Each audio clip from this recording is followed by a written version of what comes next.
नमस्कार दोस्तों, स्वागत है सभी टेक्नो वर्ल्ड में। मेरा नाम विशाल और दोस्तों आज की इस वीडियो हम बात करने वाले हैं कोर i3 प्रोसेसर जो कि 12 जनरेशन का 1220p प्रोसेसर है, उसी के साथ में कंपैरिजन करने वाले हैं उसको हम core i5 processor 11 generation 1135G7 के साथ में। तो दोस्तों आप में से कुछ लोग क्वेश्चन आ रहे थे कि क्या हमको 11 जनरेशन कोर i5 प्रोसेसर लेना चाहिए या फिर 12 जनरेशन कोर i3 प्रोसेसर लेना चाहिए, दोनों प्रोसेसर में से कौन सा प्रोसेसर ज़्यादा बेटर हो सकता है। तो दोस्तों आज हम यहाँ पे फुल कंपैरिजन देखने वाले हैं, इन दोनों के बारे में हम बात करने वाले हैं इन डेप्थ और देखने वाले हैं कि कौन सा प्रोसेसर ज़्यादा बेटर हो सकता है आपके लिए अगर आप एक लैपटॉप लेना चाहते हैं इन दोनों में से किसी प्रोसेसर के साथ में। तो दोस्तों चलिए सबसे पहले हम बात कर लेते हैं कोर i5 प्रोसेसर के बारे में जो कि 11 जनरेशन का 1135G7। तो उसके अंदर अगर हम देखें तो टोटल 4 कोर्स आपको मिलते हैं और साथ में 8 थ्रेड्स आपको मिलते हैं। तो यहाँ पे अगर हम टर्बो बूस्ट फ्रीक्वेंसी के बारे में बात करें 4.2 गीगाहर्ट्ज़ की टर्बो बूस्ट फ्रीक्वेंसी है।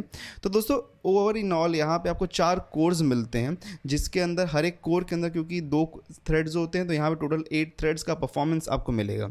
वहीं पे अगर हम इसको कंपेयर करें 12 जनरेशन कोर i3 प्रोसेसर के साथ में 1220p प्रोसेसर के साथ में, तो उसके अंदर आपको टोटल 10 कोर्स मिलते हैं। अब दोस्तों 12 जनरेशन प्रोसेसर में इंटेल ने परफॉर्मेंस और एफिशिएंट कोर्स को डिवाइड कर दिया है जो कि इसके प्रीवियस प्रोसेसर्स में नहीं था। तो दोस्तों 12 जनरेशन से आपको परफॉर्मेंस एंड एफिशिएंट कोर्स मिल जाते हैं, जैसे कि सिमिलर हम देखते हैं तो आर्म आर्किटेक्चर जो कि एप्पल ने अडॉप्ट किया था उसके सिमिलर यहाँ पे इंटेल ने भी 12 जनरेशन से लॉन्च करना शुरू कर दिया है। तो परफॉर्मेंस कोर्स के बारे में अगर हम बात करें तो 2 कोर्स आपको परफॉर्मेंस के लिए मिलते हैं और एफिशिएंट कोर्स के बारे में अगर हम बात करें तो 8 कोर्स आपको मिलते हैं जो कि एफिशिएंट कोर्स हैं। अब इन दोनों में डिफरेंस क्या है, अगर आप बेसिक काम कर रहे हैं मतलब ज़्यादा अगर रिक्वायरमेंट नहीं है CPU की तो एफिशिएंट कोर्स वहाँ पे एक्टिवेटेड रहते हैं। अगर ज़्यादा रिक्वायरमेंट है CPU की जैसे फॉर एग्जांपल वीडियो एडिटिंग वगैरह के लिए तो वहाँ पे परफॉर्मेंस कोर्स रोल में आ जाते हैं। तो दोस्तों यहाँ पे अगर हम टोटल देखें तो टोटल आपको 12 थ्रेड्स का परफॉर्मेंस मिलता है बिकॉज परफॉर्मेंस कोर्स के अंदर 2 थ्रेड्स हैं और एफिशिएंट कोर्स के अंदर एक सिंगल थ्रेड है। तो यहाँ पे 8 कोर्स जो है एफिशिएंट कोर्स हैं जिसकी वजह से आपको 8 थ्रेड्स मिलते हैं और 2 परफॉर्मेंस कोर्स के अंदर 4 थ्रेड्स होते हैं जो कि कंबाइन करके टोटल 12 थ्रेड्स बन जाते हैं। वहीं पे अगर हम बात करें मैक्सिमम टर्बो बूस्ट फ्रीक्वेंसी के बारे में भी तो 4.4 गीगाहर्ट्ज़ का आपको मैक्सिमम टर्बो बूस्ट फ्रीक्वेंसी भी मिल रहा है जो कि 0.2 गीगाहर्ट्ज़ ज़्यादा है as compare to core i5 processor 11 generation वाले से। अब उसके साथ में दोस्तों चलिए यहाँ पे कुछ कंपैरिजन भी देख लेते हैं।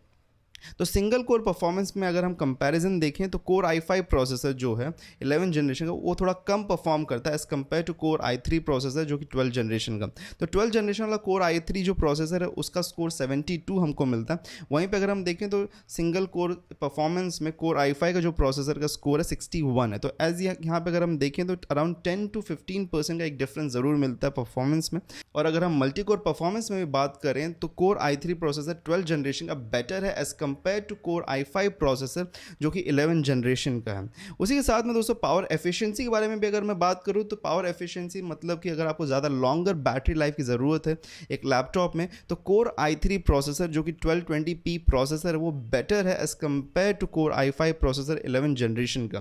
तो दोस्तों ओवर इन ऑल अगर हम देखें तो सभी मामलों में कोर i3 प्रोसेसर जो कि 12 जनरेशन का है वो बेटर है in comparison to the core i5 processor जो कि 11 जनरेशन का है। उसी के साथ में हमारे पास में गीक बेंच स्कोर्स भी अवेलेबल हैं। तो अगर हम सिंगल कोर स्कोर देखें तो अराउंड 17% बेटर रिजल्ट्स हमको मिलते हैं into the single core scores. Core i3 जो प्रोसेसर है वो बेटर परफॉर्म करे then the core i5 processor. उसी के साथ में जो गीक बेंच 5 का मल्टी कोर परफॉर्मेंस स्कोर अगर हम यहाँ पे देखें तो 9 to 10% का हमको यहाँ पे बेटर परफॉर्मेंस मिलता है into the core i3 processor. तो दोस्तों ओवर इन ऑल जो स्टोरी यहाँ पे बनती है वो ये है कि अगर आपको एक लैपटॉप चाहिए जहाँ पे आपको बेटर बैटरी लाइफ चाहिए उसी के साथ में आपको बेटर परफॉर्मेंस चाहिए तो आपको कोर i3 प्रोसेसर जो कि 12 जनरेशन का 1220p प्रोसेसर उसको चूज़ करना चाहिए बिकॉज वो बेटर है इन कंपैरिजन टू एवरीथिंग। अगर हम सिंगल कोर परफॉर्मेंस देखें मल्टी कोर परफॉर्मेंस देखें थ्रेड्स देखें तो सभी चीज़ों में वो बेटर परफॉर्म कर रहा है as compare to core i5 processor जो कि 11 जनरेशन का।